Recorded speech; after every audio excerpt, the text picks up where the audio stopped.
One of the things that I've learned in the over 4 decades that I've worked with individuals and organizations clearing clutter is how insidious it is. It starts out insignificant, doesn't seem like very much, but it grows and we don't even see it often.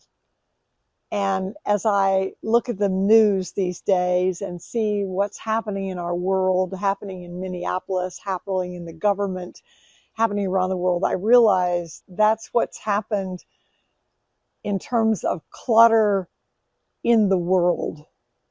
And I've often said that clutter is a spiritual problem. Clutter comes because we are not honoring God's laws. And we're certainly seeing that in what's going on in the world today.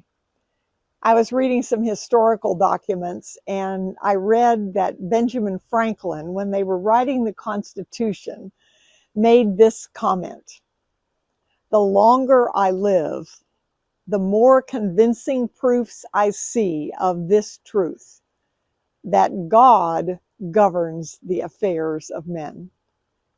And if a sparrow cannot fall to the ground without his notice, is it probable that an empire can rise without his aid?"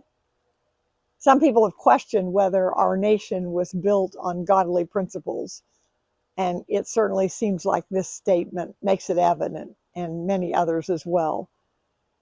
And the only way our country will return to what it was intended to be is by going back to godly principles. So what can we do as individuals about it? We can honor God with what we do. We can make sure that the conversations we have honor the teachings of God. This morning I went to do business. I wanted to do some business with somebody about something. And I literally went on social media to read about the person. And when I read what they wrote, I decided that was not someone with whom I wanted to do business. So I think in Productive Environment Institute, we talk about it being an intentional setting. I think we must be intentional about everything we do, because that is the way we can honor God, to make sure that we are doing what He would have us do. May God bless America and be with the world.